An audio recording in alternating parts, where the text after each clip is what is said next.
पतवार तुमको है अर्पण।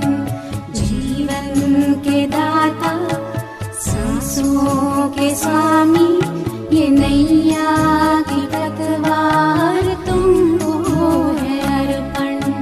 प्राणों के प्यारे बाबा हमारे, प्राणों के प्यारे बाबा हमारे, तुझे तेरा सब कुछ समर्पण समर्पण।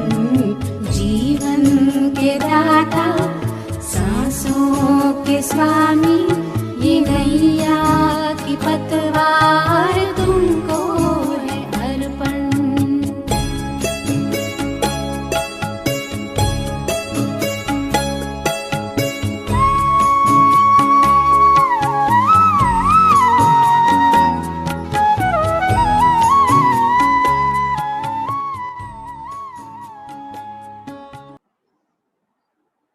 ओम शांति। आज 26 जुलाई 2021। बाबा के महावाक्य। मीठे बच्चे, याद की यात्रा में कभी थकना नहीं। देह अभिमान के तूफान थकाते हैं। देही अभिमानी बनो तो थक दूर हो जाएगा। प्रश्न, कौन सा संस्कार 21 जन्मों के श्रेष्ठ तकदीर को बिगाड़ने वाला है? उत्तर, अगर किसी में रूठने का संस्कार है, बाप से व पढ़ाई से रूठ जाते हैं, तो 21 जन्मों की तकदीर बिगड़ जाती है। इसलिए बाबा कहते, मीठे बच्चे, देह अभिमान के वश कभी भी यह उल्टा नशा नहीं चढ़ना चाहिए कि मैंने इतनों को समझाया, इतनी मदद की, देखो बाबा कितनी बड़ी अथॉरिटी, फिर भी कितना निरहंकारी है, इसलिए सी फादर। कई बार होता है खूब मदद करने वाले, बाबा के कार्य में खूब सहयोगी, थोड़ा सा पूछा नहीं, बोला नहीं, स्पेशल अटेंशन नहीं दिया तो नाराज हो जाते हैं। बाबा कहते, बाबा निरहंकारी, वैसे हम बच्चों को भी निरहंकारी बनना है। गीत है, रात के राही थक मत जाना, सुबह की मंजिल दूर नहीं। ओम शांति। मीठे मीठे सिकिलधे बच्चों ने गीत सुना, और जो योग युक्त सर्विसेबल बच्चे हैं वह इसका अर्थ झट समझ लेते हैं। हम रात के राही अर्थात ब्राह्मणों की अब रात पूरी हुई है।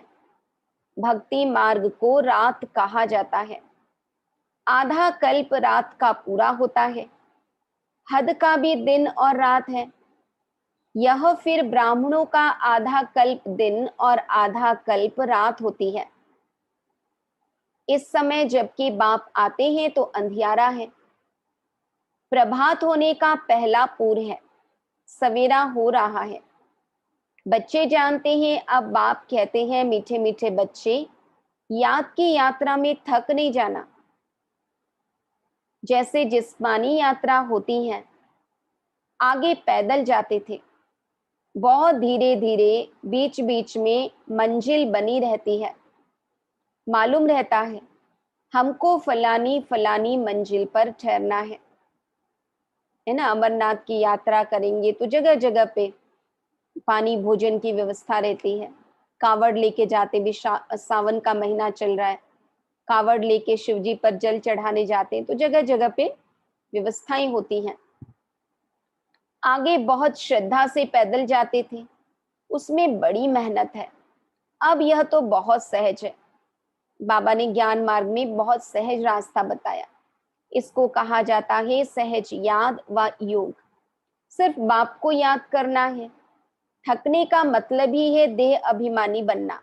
हाँ, इसमें कोई शक्य नहीं, डाउट नहीं। माया के विघ्न पड़ेंगे, बाबा कहते पक्के पक्के पड़ेंगे, परंतु इसमें थक नहीं जाना है। थक जाने से देह अभिमान आ जाता है। बाप कहते हैं, बच्चे, शरीर निर्वाह के लिए काम तो करना है, उसके लिए छुट्टी है। 8 घंटा शरीर निर्वाह, 8 घंटा आराम। आराम मतलब नींद नहीं, मतलब शरीर के पीछे सोना, खाना, पीना, नहाना धोना सब मिला के। बाकी 8 घंटा इसमें दो, बाबा की सेवा में, याद में। अभी तो पूरा 8 घंटा कोई देते नहीं, अंत में 8 घंटा तक रहेंगे। बाबा कहते चार्ट को बढ़ाते रहो। यहाँ जब आकर बैठते हो तो याद दिलाई जाती है, जिसको तुम निष्ठा कहते हो। ये ना बाबा के घर में अभी तक सिस्टम है, मुरली से आधा घंटा पहले संदली पर कोई भी भाई बहनें बैठकर योग कराते हैं। बाबा की याद में आकर बैठते हो। इसका मतलब यह नहीं कि सिर्फ यहाँ आकर याद में बैठना है। ऐसे बहुत हैं, समझते हैं 5-10 मिनट योग करके उठे, परंतु बाप तो कहते हैं धंधा धोरी करते, कहाँ आते जाते हो तो भी तुम योग में रहो। कहाँ गंगा स्नान आदि करने जाते हैं तो राम राम जपते हैं ना। यहाँ तुमको कुछ सिमरना नहीं है, सिर्फ बाप को याद करना है। यह बाप बच्चों से ही बात कर रहे हैं। तुम्हारा कल्याण ही है याद की यात्रा में, इसमें थकना नहीं है। इसमें तूफान बहुत आएंगे, तूफान कोई मिट्टी आदि के नहीं। माया के तूफान आने से बुद्धि का योग टूट जाता है। बाबा स्थूल तूफान की बात नहीं कर रहे, माया के तूफान, विकारों के तूफान। बाबा कहते ये तूफान आने से बुद्धि का योग टूट जाता है, बाबा भूल जाता है। फिर देह अभिमान में आने से धंधा धोरी बच्चे याद आ जाते हैं। बाप कहते हैं अब तो यह धंधा धोरी आदि सब खलास हो जाने हैं। तुम्हारे बच्चे वारिस बनने ही नहीं हैं।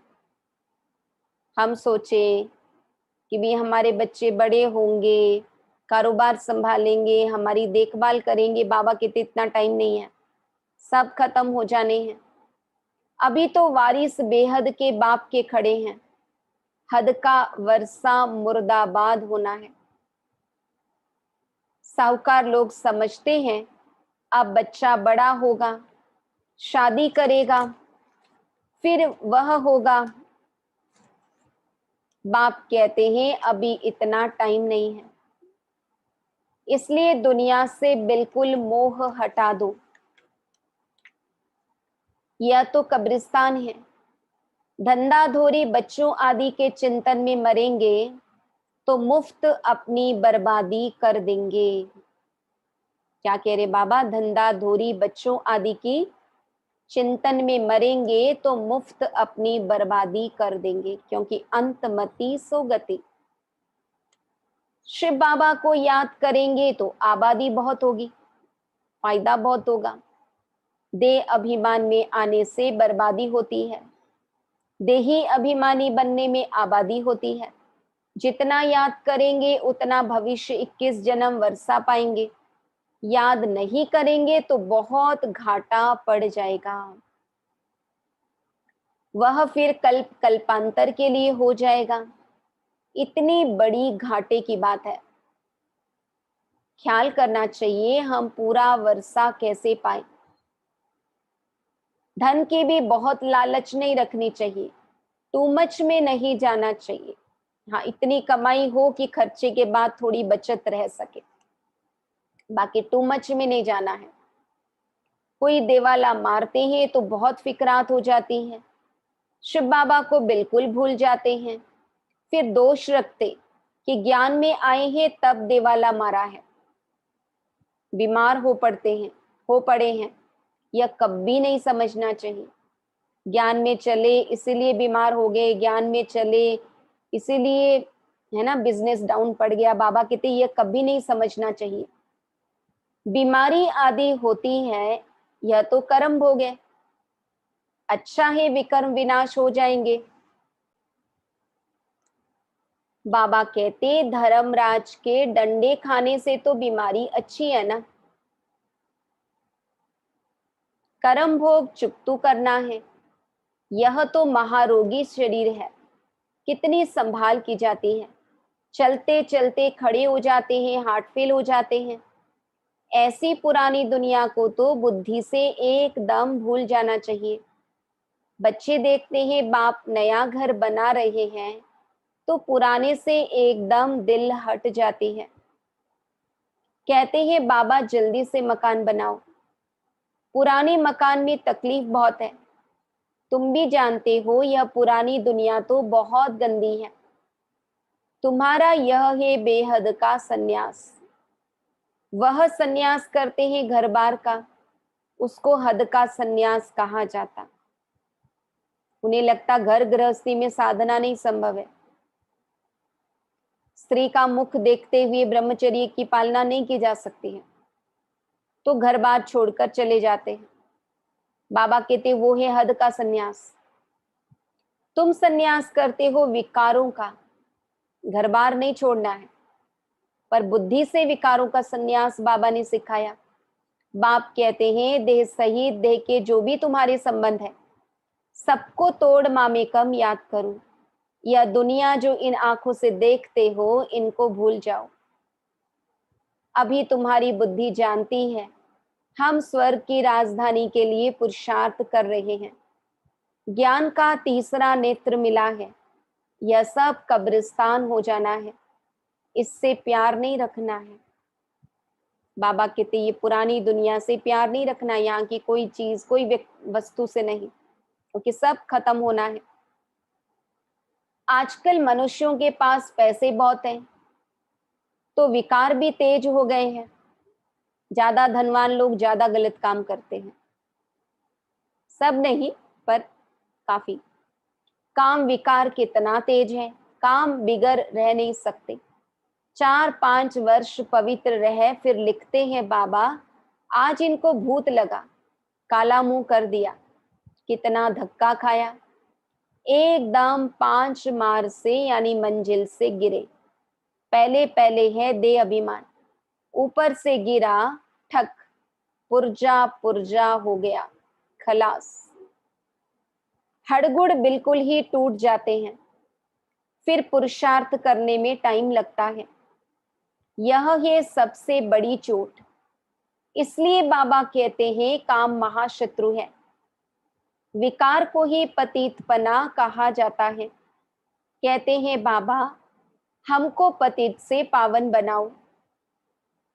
भारत में ही संपूर्ण निर्विकारी थे ना, भारत ही निर्विकारी था, अब भारत विकारी है। संपूर्ण निर्विकारी सूर्यवंशी को कहेंगे। भल रामचंद्र के राज्य में भी विकार की बात नहीं रहती, परंतु कला तो कम हो जाती है। सतयुग त्रेता दोनों ही निर्विकारी दुनिया है, फिर भी सतयुग में 16 कला संपूर्ण, त्रेता में 14 कला संपूर्ण, फर्क तो पड़ता ही है। 1250 वर्ष कम हो गए तो वह दुनिया की ताकत तो कम हुई ना, इसलिए उनको सतो प्रधान सतयुग को और त्रेता को फिर सतो कहा जाता है।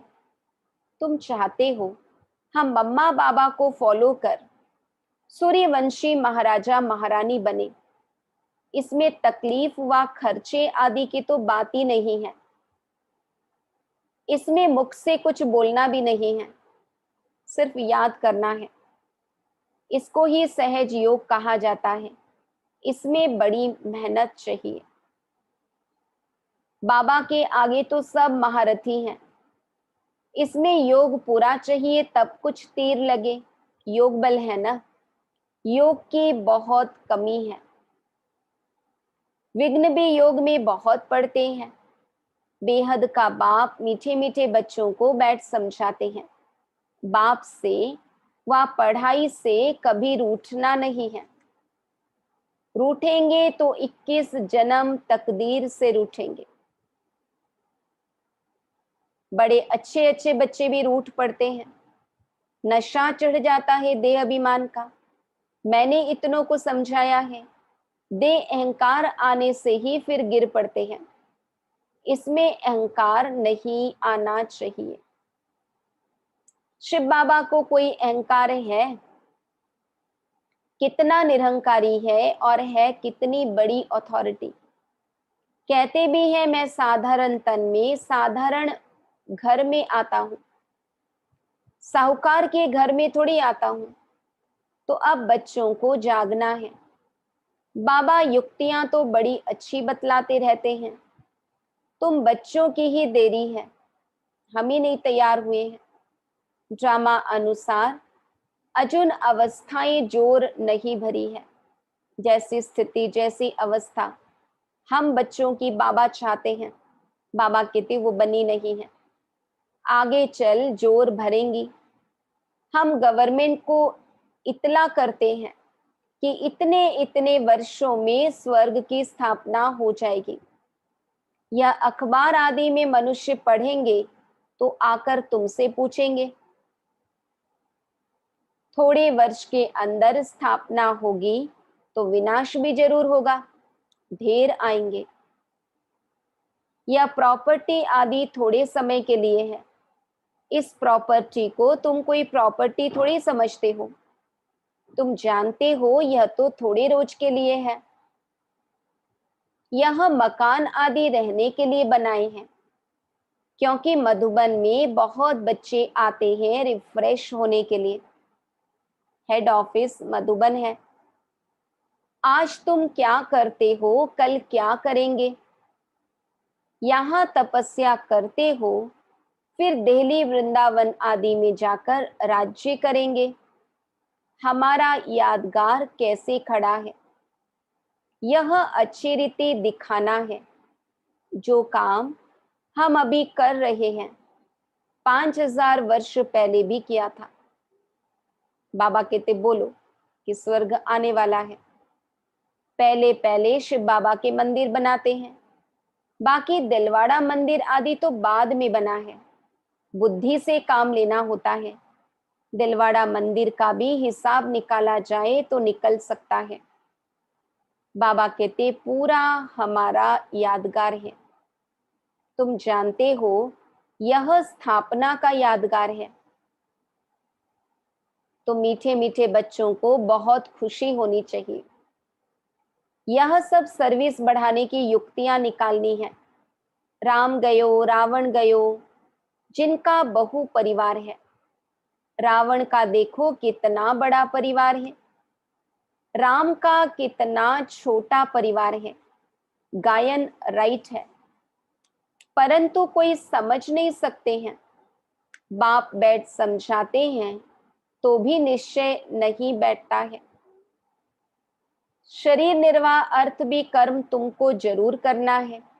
हाँ, जो सर्विसेबल बच्चे हैं पांडव, वह तो गवर्नमेंट से पालना ले सकते हैं, उनकी सारी संभाल हमको करनी पड़े।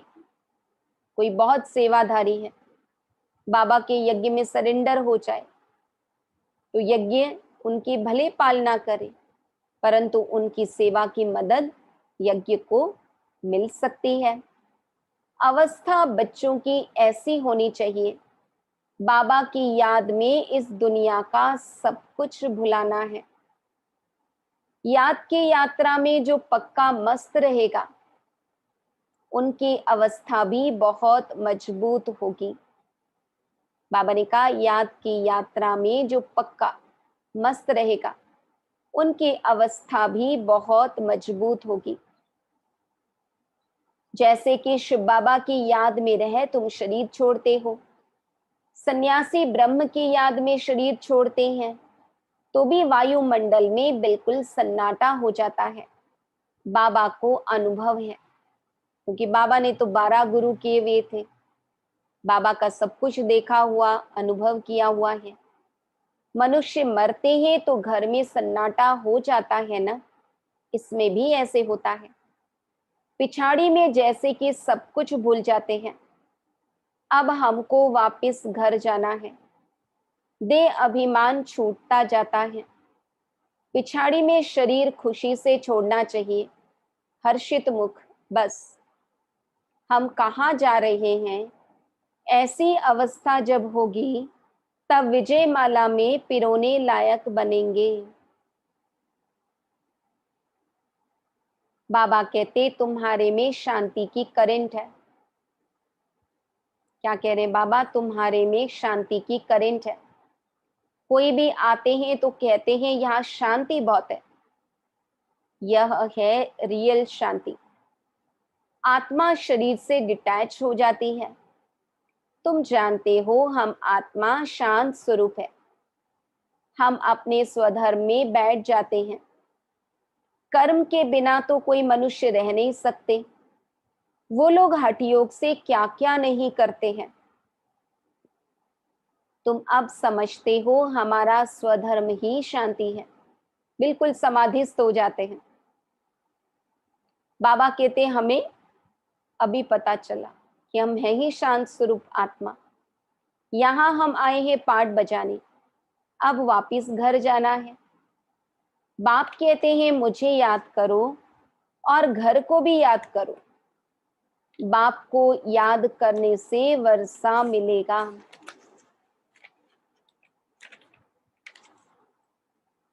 बाप कहते हैं मुझे भी घर में याद करो। यहाँ तो मैं टेम्पररी आता हूं। तुम्हारी बुद्धि शांति धाम में टिकनी चाहिए, बाबा की याद में। घर का भी वर्षा लेना है ना। वह है आत्माओं का घर। यह है जीव आत्माओं का घर। अपने घर को भी नहीं भूलो। बाबा कहते मुक्ति जीवन मुक्ति दोनों ही वर्षे लेने हैं। घर भी जाना और सत्युग में भी आना। बाबा कहते अपने घर को भी नहीं भूलो, बाप को भी नहीं भूलो। बाप को याद करने से ही पवित्र बन घर चले जाएंगे। ज्ञान को धारण करने से फिर राजाई करने आएंगे नई दुनिया में। जितना हो सके औरों को रास्ता बताते जाओ। Always see father. तुम जानते हो बाप ने क्या किया? सब कुछ माताओं को दे दिया। उसने ही डायरेक्शन दिया कि सब कुछ माताओं की सर्विस में लगाओ। एक को देख दूसरों ने फॉलो किया, स्वाहा हो गए। परंतु फिर जब टिक भी सके ना, ड्रामा अनुसार भट्टी भी बननी थी। पाकिस्तान हिंदुस्तान हुआ। तुम्हारी भट्टी पहले शुरू ही हुई पाकिस्तान में। तुमने नदी को क्रॉस किया। शास्त्रों में तो क्या क्या बातें लिख दी हैं। प्रैक्टिकल में तो अब तुम सुनते हो ना। फिर कल्प बाद तुम ही सुनेंगे। अब बाप कहते हैं हियर नो इविल। धंधा आदि भल करो परंतु हियर नो इविल। बाबा कहते धंधा धोरी करो पर बुरा नहीं सुनो। बाप कहते हैं हर बात में श्रीमत लो। बाबा इस हालत में हम क्या करें? तो बाबा सब बता देंगे। कोई भी बात पूछनी हो तो तुम बाबा के पास आओ। तुम डरते क्यों हो? कदम कदम पर पूछना है। श्रीमत पर चलने से कदम कदम में पदम है। तुम्हारा सेकेंड बाय सेकेंड जो पास होता है उसमें पदम है। तो कितनी कमाई हो रही है? कदम में पदम की कमाई। अच्छा, मीठे मीठे सिक्की लधे बच्चों प्रति मात पिता बाप दादा का याद प्यार और गुड मॉर्निंग। रूहानी बाप की रूहानी बच्चों को नमस्ते। हम रूहानी बच्चों की रूहानी बाप दादा को याद प्यार गुड मॉर्निंग और नमस्ते। धारणा के लिए मुख्य सार। विजय माला में पिरोने के लिए इस शरीर से डिटैच होने का पूरा पूरा पुरुषार्थ करना है। देह अभिमान को तोड़ते जाना है। इस दुनिया को बुद्धि से भूलना है। बाबा ने कहा टू मच, धन की लालच में नहीं जाना है। बाप की याद के सिवाय दूसरा कोई चिंतन न रहे। बाबा ने आज कहा ना, धंधा धोरी बच्चे याद आए अंत में तो बहुत घाटा पड़ जाएगा। कभी भी बाप से व पढ़ाई से रूठना नहीं है। बाबा से रूठना, पढ़ाई से रूठना यानी अपनी तकदीर से रूठना। वरदान, परिवर्तन शक्ति द्वारा सर्व के शुक्रिया के पात्र बनने वाले विघ्न जीत भव। यदि आपका कोई अपकार करे तो आप 1 सेकेंड में अपकार को उपकार में परिवर्तित कर दो। कोई अपने संस्कार स्वभाव के रूप में परीक्षा बनकर सामने आए तो आप एक की स्मृति से ऐसी आत्मा के प्रति भी रहम दिल के श्रेष्ठ संस्कार स्वभाव धारण कर लो। कोई देहधारी दृष्टि से सामने आए तो उनकी दृष्टि को आत्मिक दृष्टि में परिवर्तन कर लो। ऐसे परिवर्तन करने की युक्ति आ जाए तो विघ्न जीत बन जाएंगे। बाबा कहते कैसी भी परीक्षा आए हमें उसको पार करना है। अपकार को भी उपकार में परिवर्तन करना है। कोई दैहिक दृष्टि से आए तो उनकी भी आत्मिक दृष्टि बना देनी है। फिर संपर्क में आने वाली सर्व आत्माएं आपका शुक्रिया मानेंगी। परिवर्तन शक्ति द्वारा सर्व के शुक्रिया के पात्र बनने वाले विघ्न जीत भव। स्लोगन, अनुभवों का स्वरूप बन जाओ तो चेहरे से खुशनसीबी की झलक दिखाई देगी। अनुभवों का स्वरूप बन जाओ तो चेहरे से खुशनसीबी की झलक दिखाई देगी। ओम शांति।